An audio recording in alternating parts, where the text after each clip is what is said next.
Let's pivot from black journalists to black men, okay? Because the two of us right here, we can each go into our own voter groups and people that make up those groups and their policy positions. But you wrote an article that Nick and I have been talking about on the show in terms of black men, and it's around this core issue of black men supporting black women.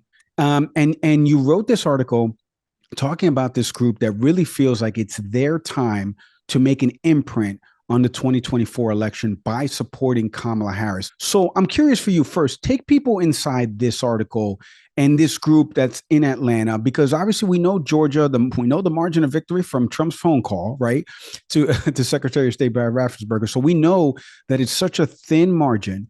And we know that if you turn out the bluest of blue dots in Fulton County, et cetera, you could potentially win Georgia again. And Kamala Harris has done obviously some campaign stops there recently. So take us inside this article and this group and their aims. And then at a larger level, just black men in general.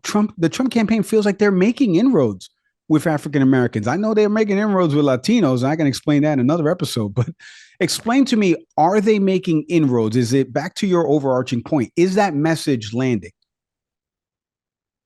Yeah, absolutely. So first, I should just say that the event that I went to, which was hosted by the Black Man Lab in Atlanta, in the immediate aftermath of Biden stepping down and Kamala Harris being endorsed, was both a political event in that the event was discussing politics, but this is a weekly event that happens at a local YMCA in Atlanta, where men from across, Atlanta's southern suburbs and Atlanta proper itself really come together to discuss the experiences, challenges, and triumphs of Black men. So it really is a very important space, just not from a political perspective, but just from a community of really uplifting and centering Black men in a moment where the question is, how do Black men navigate this world that so often is not made for them, or is actively a challenge for so many Black men in this country.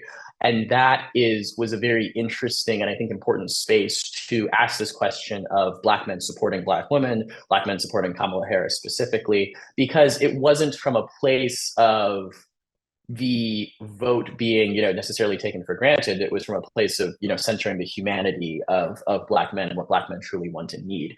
So in that article, and then in speaking with advocates and organizers who have been who've been deeply energized and see this as a huge opportunity for Black men, I was very privileged to be able to hear the thoughts of a lot of Black men who basically said, listen, I feel so politically homeless oftentimes when it comes to these questions of what these politicians are going to do for us at a very, very high level.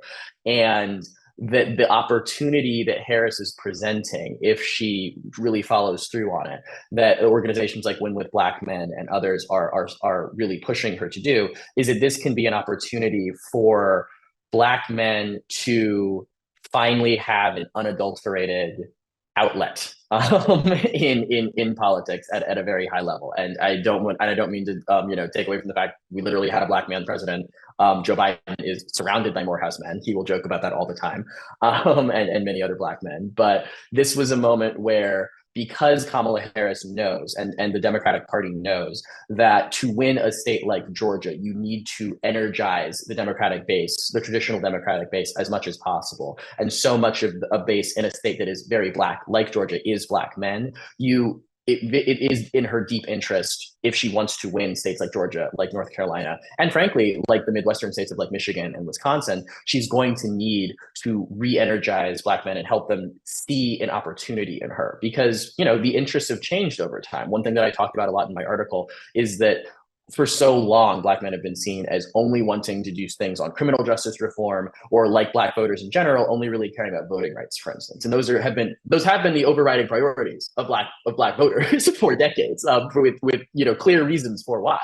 But in this environment where we have had such high visibility of Black lawmakers in this country, where politics has really turned on questions of race and identity, a lot of Black voters, especially this younger generation who don't have direct memories of the civil rights movement, but do have memories of Ferguson, do have memories of George Floyd, are both, in a progressive sense, hoping for far more than I think what some of, I can even just say my elders have advocated for in decades past, but then in a more moderate or even conservative sense, wanting to realize an identity that goes beyond just some of these traditional quote unquote black issues, and saying, I want to be an entrepreneur, I want to be a free man, I want anti-discrimination policies in the workplace, I want to be able to have the opportunity to be my whole self as a man in America. And I don't want the criminal justice system or corrupt corporations or whatever other institution that I believe is set against me